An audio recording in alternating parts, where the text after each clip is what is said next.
A couple of years ago, a triad transgender group contacted me about using the parking lot of College Park for their annual Transgender Day of Remembrance, which I learned is the Tuesday normally before Thanksgiving. I said we'd be glad to consider it, so I took Lynn along to meet their rep, Mary, at Port City Job. We three met. We had a productive time, listening to a part of her story and being aware again of the statistics of violence against transgender persons. The event was to be a candlelight service, and she asked if one of us could give the invocation. That Tuesday was the night that Nate was arriving back from college, so I volunteered Lynn, as I normally do if there's any hint at all of danger.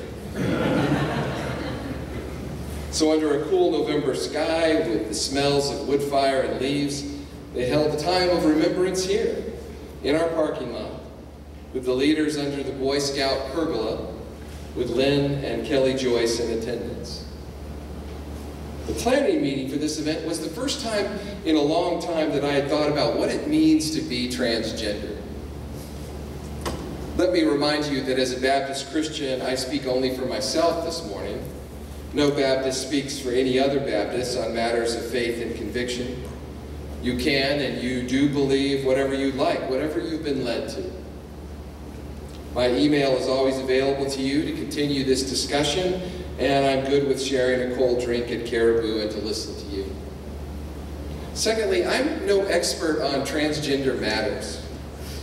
I'm a hetero, I like the old-fashioned term, white, older North American male, and I confess my privileged section of the Christian community has had much, much more than our share of attention and microphone. I don't know much on this subject, but I'm trying to learn, as I know many of you are. And every sermon at College Park is the beginning of a conversation, not the final word. My prayer this morning is that this offering will help us continue to talk about everything that matters, including gender. There are copies of the sermon here and in the back. This is not meant to be a Trans 101 sermon. I know you know how to learn about such on the interwebs. This coming Wednesday night after dinner, we'll hear from a couple of our trans members about some of their experiences. I'm pilfering liberally from 4 sources, all of which I commend to you. I won't footnote these verbally, but I note them as much as possible in my text. An excellent sermon given to me by Tom Harden, by Philip Gully, entitled A Quaker Looks at Transgender Persons.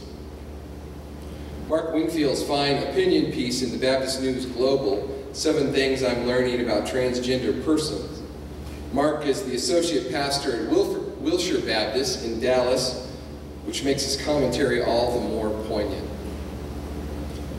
A chapter entitled R-E-S-P-E-C-T in Leah Scholl's great book, I Heart Sex Workers.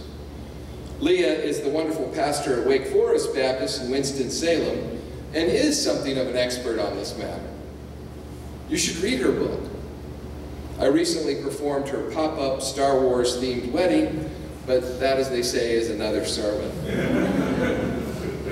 And John Pavlovitz's blog entry, Dear Offended Christian from a Very Tired Christian. Even though L, G, B, and T get lumped together in one tagline, the T is quite different than the L, G, and B. Lesbian, gay, and bisexual describe sexual orientation. Transgender describes sexual identity. These are not the same thing. Our sex is assigned to us at birth based on visible sex characteristics. Sexual orientation is about whom we feel an attraction to and want to date. Gender identity is about whether we identify as male or female. More than that, gender is a continuum. It is non-binary. As one of our deacons, Matt Cravey, has said, gender and sexual identity are a lot more complicated than A and B. There are a lot of labels, but not every person fits a label. Don't speculate what they're into unless you intend to play touch and smile and think that they want to do the same. If someone wishes to be addressed by gender-neutral pronouns, do your best to respect that wish.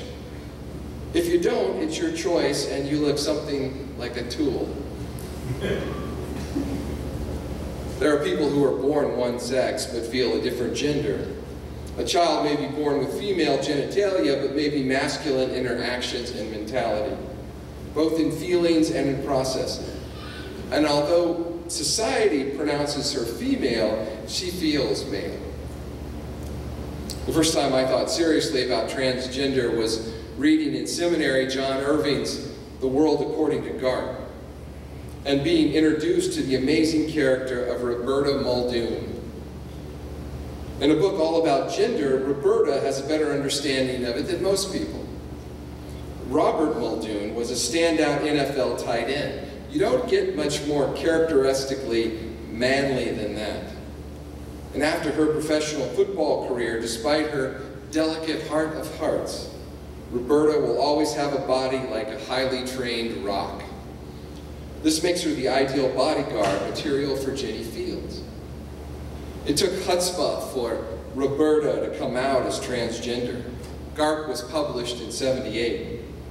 But what's worse is that Roberta still doesn't feel completely comfortable since she's been met with skepticism from feminists and men alike. It's not until later that Roberta realizes that her burden can be a gift. She now has the vanity of a middle-aged man and the anxieties of a middle-aged woman. A perspective that she says is not without its advantages. She comes to peace finally with all the aspects of her identity. A woman through and through, she no longer concerns herself with society's expectation for who or how she should be, and instead learns to appreciate in herself in her powerhouse feminine glory.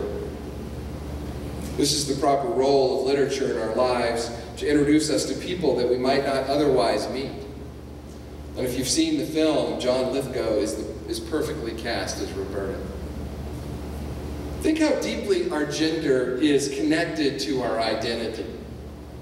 Here's a quick quiz from Philip Gully that I'd love for you to help me with. I'm going to name some relational categories, and when I name a relational category that you fit in, please raise your hand. And keep them up. If I name a second category that you're in, then just wave your hand. You ready? Understand? Here we go. Raise your hand if you are a father, a mother, a grandfather, a grandmother, an uncle, a great niece, a sister, a brother, a father-in-law, a mother-in-law, a stepmother, a stepfather, a stepsister, a stepbrother, a boyfriend, or a girlfriend, a grandson, or granddaughter. Put your hands in the air like... What a Sunday. I got Baptists to raise their hands. Now notice that all these words denote gender. All those relationships are the primary ways that we understand and define ourselves. And they all have to do with gender. Every hand here was raised unless you were too stubborn or oppositional and defiant, or it hurts to raise your arm. In fact, our gender and our identity are so closely linked that it's extremely difficult to imagine and understand ourselves apart from our gender. Our gender is central to who we are. I think most of us feel quite comfortable with our gender. It would be difficult for us to imagine being another gender. Most of us men can't imagine what it would be like to be a woman, which has gotten us into all kinds of trouble over the years. Our failure to imagine and to understand. And I won't speak for women, but I suspect for most women, they can't imagine what it's like to be a man. Most of us are quite comfortable with, even happy with, our gender and can't imagine being otherwise. It fits us well. We have grown into our gender. But there have always been people for whom this isn't true, less than 0.5% of the population. We have never understood why until recently. For most of our lives, it was believed transgender people whose inward gender was inconsistent with their outward sex, it was believed that those people had suffered psychological trauma as children causing them to reject their outward gender. This has been our default explanation whenever we are faced with someone or something we don't understand. We assume they've experienced some psychological trauma. And sometimes that's true, but scientists believe that's no longer an adequate explanation for why some people are transgender. We have long suspected and now know that female brains and male brains are physically and functionally different. Of course, any woman married to a man, any man married to a woman knows that already. We process language differently. Our impulse controls are different. Parts of our brain vary in size, function, and development depending on our gender. We know this. We also know that nothing happens in our body without first happening in the brain. Gender identity? Brain. Sexual orientation? Brain. Body type? Brain. Personality? Brain. Pain sensitivity? Brain. The brain drives everything. We talk about the heart being the seat of emotion, but it isn't. The heart is a muscular organ. The brain generates and facilitates our emotions. When we fall in love and we feel our heart race, it's because our brains told us to. Nothing happens in our bodies without first happening in our brains. So the brains of men and women differ. Scientists have studied the brains of transgender people, and here's what they've learned. Transgender people who've moved from male to female have female brains. When we've been able to scan their brains or study them after death, the brains of male to female persons have female brain characteristics. Conversely, transgender persons moving from female to male have male characteristic brains. So from the day that they are born, transgender people have been moving towards their brain types. Because of their brain's exposure or lack of exposure to certain hormones during fetal development, their outward gender is inconsistent with their inward gender. Events happen at birth that most of us never know. It's not an everyday occurrence, but it's also not infrequent that babies are born with ambiguous or incomplete sexual anatomy. In the past, surgeons often made this decision about whether this child would be a boy or a girl based on what was the easiest surgical fix. What I just said about brains was unknown, so it wasn't considered that crucial. Today, much more thought is given to these life-changing decisions. Remember when our children were born and we say, it's a boy, it's a girl. What we're really saying is that at a certain stage in their development, the presence or lack of presence of testosterone programmed the fetus to develop a certain type of sex organ. 99.5% of the time, the organ accurately reflects one's genetic gender. But sometimes it doesn't, which is why some people are transgender. Trans is Latin for across.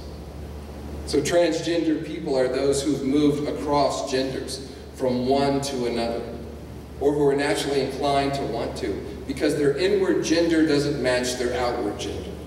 So they are moving towards the gender of their brain type. We know this now. The scientific community has demonstrated evidence indicating this. This isn't a religious theory, it's not a political theory, it's a psychological trait occurring during our fetal development, and thus is beyond our control. Transgender persons are not transvestites. Too many people get these words mixed up, in part because the words sound similar and most people frankly have no real knowledge of either. Cross-dressers, identified in slang as transvestites, are people, typically men, who are happy with their gender but derive pleasure from occasionally dressing like the opposite gender. Cross-dressing is about something other than gender identity. That's important to understand because it means that they are not transgender, wanting to formally cross over to the opposite gender of where they find themselves. Furthermore, transgender persons are not pedophiles. Did you know that the typical profile of a pedophile is an adult male who identifies as heterosexual and most likely is even married? There is zero statistical evidence to link transgender persons to pedophilia, something our state leaders choose not to acknowledge.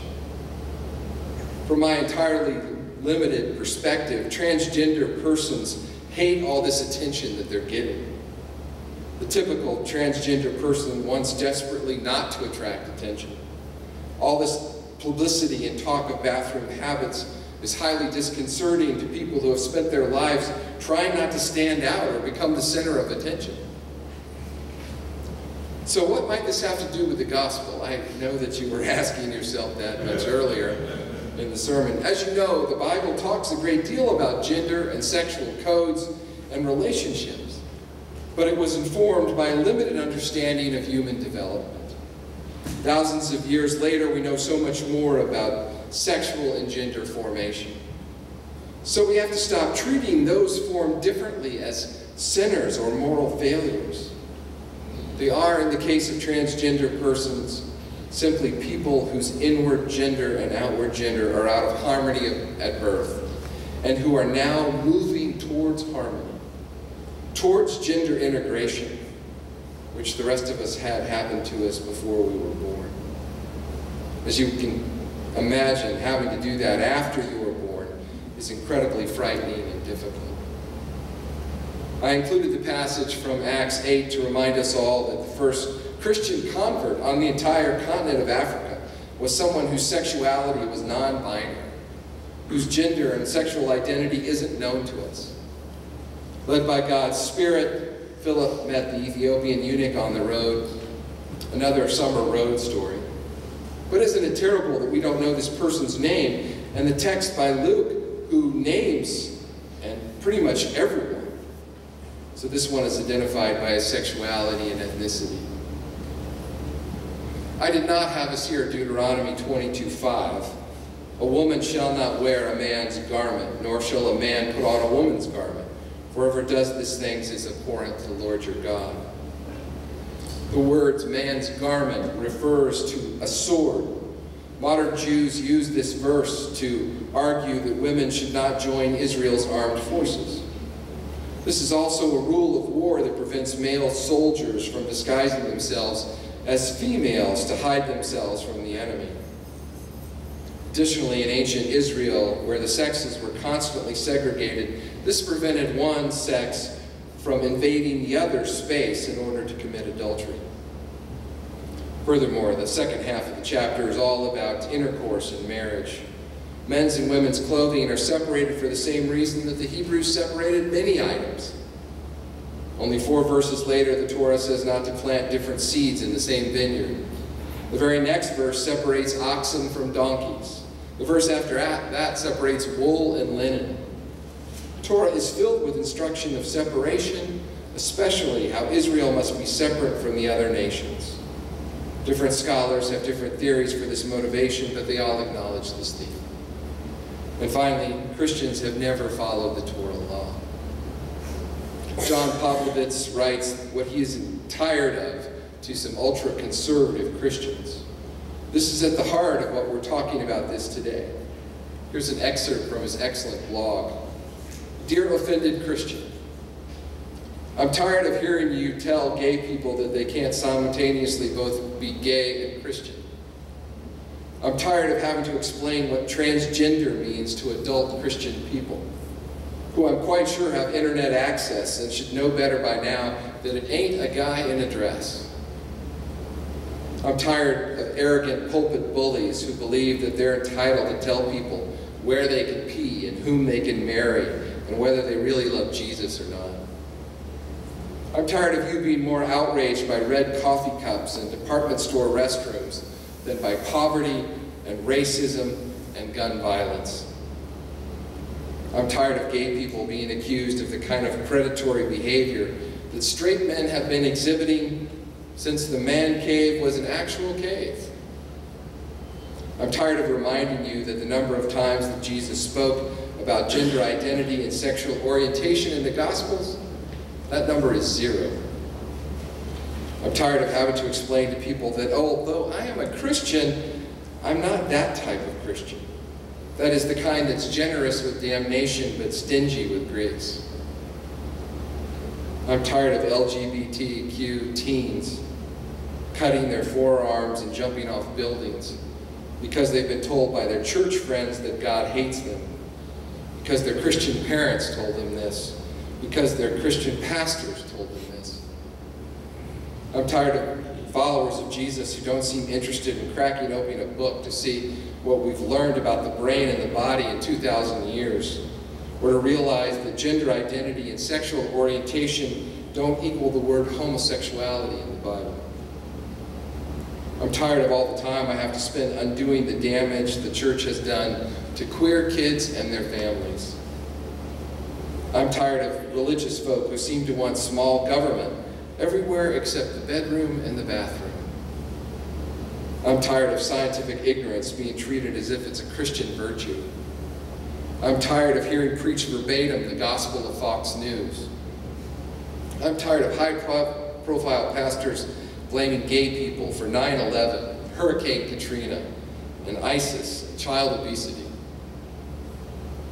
I'm tired of waiting for you to show up in this world and actually show the freaking love of Jesus to people the way that he did and told you to, without excuses or theological tap dancing to avoid it. I'm sick of all this wasteful, fruitless, mean-spirited, unprovoked, unbiblical attacks on the LGBTQ community that is squandering so much time and life and beauty in the name of a God who is supposedly love. I am tired of so many people believing that Christian and bigot are synonymous and not disagreeing with them. I'm tired of a church that seems to be so ambivalent towards the teachings and example of Jesus. I'm tired of a Christianity that is making me more and more embarrassed to be associated with it. My pastor friend Leah said it so well. I think about sex and gender and indeed all different types of race and status and levels like this. God has given us a way to know ourselves best. It is in intimate relationships. For it's through intimate relationships that we learn our emotional boundaries, how we act in stress. We learn where we are selfish and where we are selfless. We learn where we are lovable and where we need some work. If we ask individuals to forsake intimate relationships, we are asking them to never know fully themselves, to never feel what it's like to be loved and what it's like to love. How could God, who is love, condemn a person to live without love? There are other options, such as acceptance. We can offer acceptance to people no matter what their differences, embracing the idea that we are all made differently and that none of us is exactly like the other, and that love is the source, the fabric, and the purpose of creation. And hence love is the intention of the Creator. Acceptance is only the first step. Inclusion is good. Celebration is better. If we celebrate with our friends who come out, we are saying, God didn't make any junk. Amen.